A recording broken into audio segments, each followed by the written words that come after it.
ಚಿತ್ತೋಡ್ ಹೋಬಳಿಯ 151/9 ಸರ್ಕಾರದ ಅಧೀನದಲ್ಲಿರ್ತಕ್ಕಂಥ ಜಾಗನ ಇವತ್ತು ಮಾನ್ಯ ಸರ್ವೇರು ಮತ್ತು PDO ಅವರ ಸಮಕ್ಷಮದಲ್ಲಿ ಈ ಗ್ರಾಮ ಠಾಣೆಗೆ ವ್ಯಾಪ್ತಿಗೆ ಬರ್ತಕ್ಕಂಥ ಜಾಗನ ಸರ್ವೆ ಮಾಡಿಬಿಟ್ಟು ಗ್ರಾಮ ಠಾಣೆಗೆ ವಹಿಸಿಕೊಟ್ಟಿದ್ದಾರೆ. ಆಮೇಲೆ ಸುಮಾರು 40-45 ವರ್ಷಗಳ ಹಿಂದೆ ಒಬ್ಬ ಖಾಸಗಿಯವರು ನಮ್ಮದೇ ಜಾಗ ಅಂತಂದೇಳಿ ದುರುಪಯೋಗ ಪಡ್ಕೊಂಡು ಕಮರ್ಷಿಯಲ್ ಮಾಡ್ಕೊಂಡು ಬಾಡಿಗೆಯನ್ನು ವಸೂಲಿ ಮಾಡ್ತಿದ್ರು. ಈ ಜಾಗ ಸರ್ಕಾರದ್ದು ಮತ್ತು ಗ್ರಾಮ ಠಾಣೆಗೆ ಸೇರಬೇಕು. ಅದನ್ನು ಮುಂದಿನ ದಿನಗಳಲ್ಲಿ ಮಾನ್ಯ ಈಗ ಅಡ್ವಸ್ಟ್ ಮಾಡಿದ್ಮೇಲೆ 24 ಗುಂಟೆ ಬಂದಿದೆ. ಈ ಬಾರ್ಡ್ರ್ ತನಕ ಗ್ರಾಮ ಠಾಣೆ ವ್ಯಾಪ್ತಿಗೆ ಸೇರ್ತಕ್ಕಂಥದ್ದು ಆಗಿರೋದ್ರಿಂದ ಮುಂದಿನ ದಿನಗಳಲ್ಲಿ ಗ್ರಾಮ ಅಭಿವೃದ್ಧಿಗೆ ಮತ್ತು ಪಂಚಾಯತಿಯನ್ನು ಡೆವಲಪ್ಮೆಂಟ್ ಮಾಡೋದಕ್ಕೆ ಮಾನ್ಯ PDOಗಳು ಕ್ರಮವಹಿಸಿ ಮುಂದಿನ ಕ್ರಮವನ್ನು ನಮ್ಮ PDO ಸರ್ ಇದನ್ನು ಮಾಡಬೇಕಾಗಿ ನಾವು ಮನವಿ ಮಾಡ್ಕೊಂತೀವಿ ಗ್ರಾಮಸ್ಥರೆಲ್ಲ ಸರ್. ಆಮೇಲೆ ಈ ಹಿಂದೆ ಬುದ್ಧಿಜೀವಿಗಳು ನಮ್ಮದು ಅಂತಂದೇಳಿ ಪಾಣಿಯನ್ನು ಸುಮ್ಮನೆ ಸೃಷ್ಟಿ ಮಾಡಿದ್ರು, ನಮ್ಮದು ಅಂತ ಹೇಳೋರು. ಈಗ ಅದು ಹೊಸ ಆಗಿರೋದ್ರಿಂದ ಇಲ್ಲಿ ಯಾರು ಬರೋದಕ್ಕೆ ಇದಾಗ್ತಿಲ್ಲ.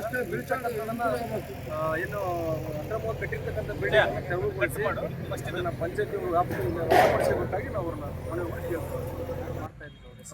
ಪರಮೇಶಪ್ಪ ಮತ್ತು ಕೊಟ್ರಪ್ಪ ಮತ್ತು ಪ್ರಕಾಶ್ ಇವರು ಅವ್ರನ್ನ ನಮ್ಮದು ಅಂತ ಹೇಳಿಬಿಟ್ಟು ಸ್ವಾಧೀನದಲ್ಲಿ ಇದ್ದರು. ಈಗ ಅದನ್ನ ವಶಪಡಿಸಬೇಕಾಗಿ ನಾವು ಹೇಳ್ಕೊಡ್ತೀವಿ.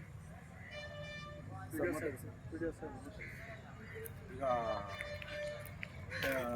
ಬೀಚೋಳ ಗ್ರಾಮದ 151/1 ಸರ್ವೆ ನಂಬರಲ್ಲಿ ಗ್ರಾಮ ಠಾಣಕ್ಕೆ ಮೀಸಲಿರಿಸಿದ ಜಾಗ 12 ಗುಂಟೆ ಜಾಗ ಇತ್ತು. ಸೊ ಅದನ್ನು ಒತ್ತುವರಿ ಆಗಿತ್ತು. ಹಾಗಾಗಿ ಅದನ್ನು ಗ್ರಾಮಸ್ಥರು ಮನವಿ ಕೊಟ್ಟಿದ್ದರು. ಆ ಹಿನ್ನೆಲೆಯಲ್ಲಿ ನಾನು VDLR ಅವರಿಗೆ ಇಂಟರ್ನ್ ನನಗೆ ಹದ್ದುಬಸ್ತು ಮಾಡಿಕೊಡಿ ಅಂತ ನಾನು ಕೂಡ ಮನವಿ ಕೊಟ್ಟಿದ್ದೆ. ಆ ಹಿನ್ನೆಲೆಯೊಳಗಡೆ ಇವತ್ತು ತಾಲೂಕು ಸರ್ವೇಯರು ಹುಸೇನ್ ಸರ್ ಮತ್ತು ಅವರ ಸಿಬ್ಬಂದಿ ವರ್ಗದವರು ಬಂದ್ಬಿಟ್ಟು ಇವತ್ತು ನನಗೆ ಆ ಗ್ರಾಮ ಠಾಣಾ ಜಾಗವನ್ನು ಗುರುತಿಸಿ ಅಳತೆ ಮಾಡಿಕೊಟ್ಟಿದ್ದಾರೆ.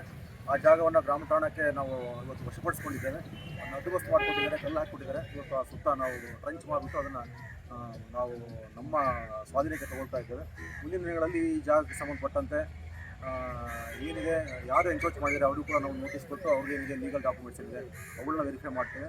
ಆನಂತರ ಈ ಗ್ರಾಮ ಠಾಣಾ ಜಾಗದಲ್ಲಿ ನಮ್ಮ ಮುಂದಿನ ಪಂಚಾಯತಿ ಅಭಿವೃದ್ಧಿಗೋಸ್ಕರ ಮಳ್ಳಿ ಕಟ್ಟೋದು ಅಥವಾ ಮುಂದಿನ ಯಾವುದಾದ್ರು ಅಭಿವೃದ್ಧಿ ಕಾರ್ಯಗಳನ್ನು ಮಾಡಿ ಪಂಚಾಯತಿಗೆ ನಾವು ಸಂಪನ್ಮೂಲ ಕ್ರೋಢೀಕರಣದತ್ತ ನಾವು ದಿಟ್ಟ ಹೆಜ್ಜೆನ ಇಡ್ತಾ ಇದ್ದೇವೆ ಅಂತ ಹೇಳಿ ನಾನು ಈ ಸಮಯದಲ್ಲಿ ಹೇಳಲಿಕ್ಕೆ ಇಷ್ಟಪಡ್ತಾ ಇದ್ದೀನಿ. ಎಲ್ಲರಿಗೂ ಥ್ಯಾಂಕ್ ಯು.